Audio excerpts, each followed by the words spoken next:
Broach the subject of confrontation, violent versus peaceful. What is the greatest power, we ask? Chief Shenandoah pauses, wrapped in meditation, his eyes momentarily closed. Finally he speaks. I myself have no power. It's the people behind me who have the power. Real power comes only from the Creator. It's in His hands. But if you're asking about strength, not power, then I can say that the greatest strength is gentleness. Our religion is all about thanking the Creator. That's what we do when we pray. We don't ask Him for things, we thank Him. We thank Him for the world and every animal and plant in it. We thank Him for everything that exists. We don't take it for granted that a tree is just there. We thank the Creator for that tree. If we don't thank Him, maybe the Creator will take that tree away. That's what our ceremonies are about. That's why they're important, even for you, the white man. We pray for the harmony of the whole world. We believe if we didn't do our ceremonies in the longhouse, the world would come to an end. It's our ceremonies that hold the world together.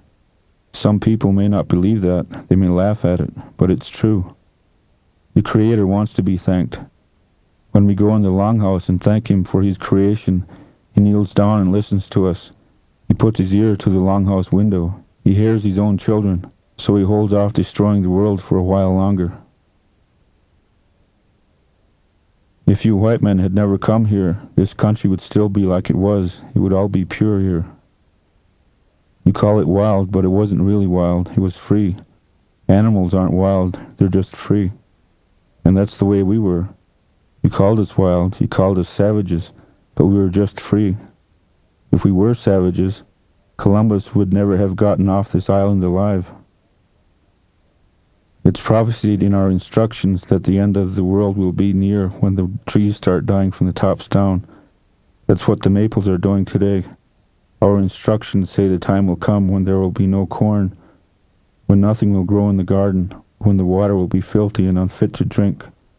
And then a great monster will rise up from the water and destroy mankind. One of the names of that monster is the sickness that eats you up inside, like diabetes or cancer or AIDS. Maybe AIDS is the monster. It's coming. It's already here. Our prophet Handsome Lake told of it in the 1700s. He saw 4 beings, like 4 angels, coming from the 4 directions. They told him what would happen, how there would be diseases we'd never heard of before. You will see many tears in this country. Then a great wind will come, a wind that will make a hurricane seem like a whisper. It will cleanse the earth and return it to its original state. That will be the punishment for what we've done to the creation. We are made from Mother Earth and we go back to Mother Earth. We can't own Mother Earth. We're just visiting here. We're the Creator's guests. He's invited us to stay for a while, and now look what we've done to His creation. We've poisoned it. We've made a wreck of it.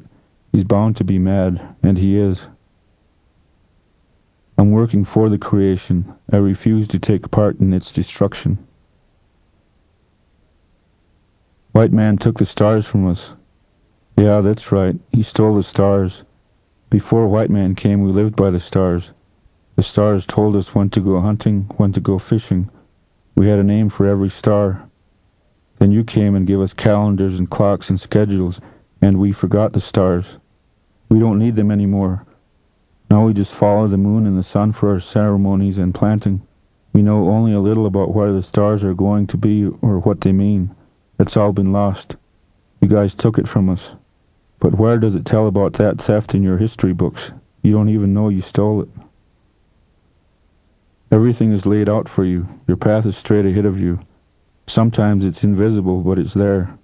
You may not know where it's going, but still you have to follow that path. It's the path to the Creator. That's the only path there is.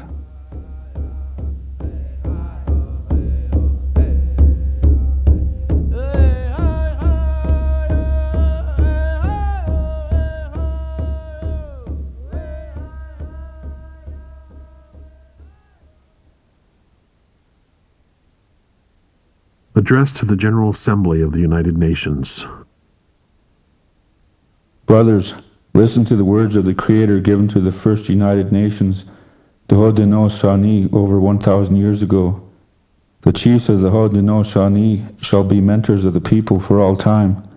The thickness of their skin shall be 7 spans, which is to say that they shall be proof against anger, offensive action, and criticism. Their hearts shall be full of peace and goodwill, and their minds filled with a yearning for the welfare of the people. With endless patience they shall carry out their duty.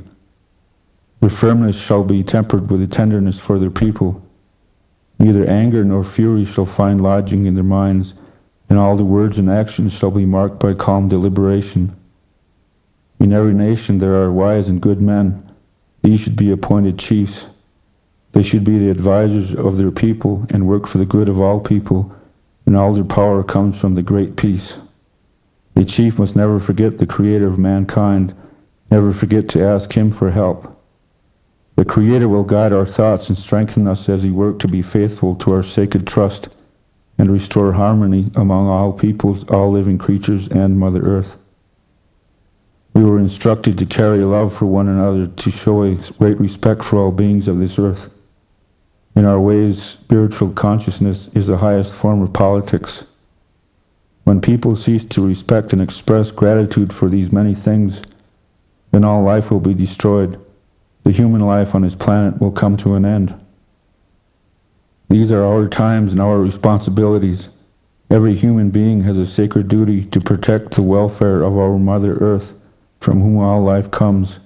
In order to do this, we must recognize the enemy, the one within us. We must begin with ourselves.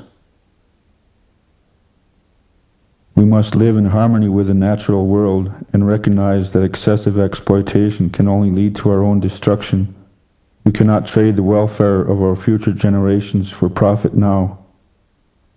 We must abide by the natural law or be victims of its ultimate reality. We must stand together, the 4 sacred colors of man, as the one family that we are in the interest of peace. We must abolish nuclear and conventional weapons of war. When warriors are leaders, you will have war. We must raise leaders of peace. We must unite the religions of the world as the spiritual force strong enough to prevail in peace. It is no longer good enough to cry peace. We must act peace, live peace, and march in peace in alliance with the people of the world. We are the spiritual energy that is thousands of times stronger than nuclear energy. Our energy is the combined will of all people with the spirit of the natural world, to be of one body, one heart, and one mind for peace. We propose as a resolution for peace that October 24th be designated as a day of peace and a worldwide ceasefire take place in honor of our children and the 7th generation to come. Deneto. Diwa Senta, an Onondaga clan mother for over 30 years, is the sister of Tadadaho Leon Shenandoah. When the chief of a clan falls, we say fall instead of die. That clan's clan mother and her family select a new chief. We don't vote. There has to be a consensus. Several names are usually brought up and we discuss each name. One name will rise and there will be a consensus. The man who is to be chief must have certain qualifications. He must be a man who is honest. He must have hoyana, or the good mind, as we say. He must have great concern and do the right thing by his people. He must not be a womanizer. The clan mother can remove a chief. If he is guilty of forcing a woman, we don't say rape, or of stealing or of taking a life. The chief is deposed instantly, even without being forewarned. If the chief shows signs of losing hoyana, the good mind, the clan mother talks to him. She must give him 3 warnings. Then she, with the consent of the clan, can remove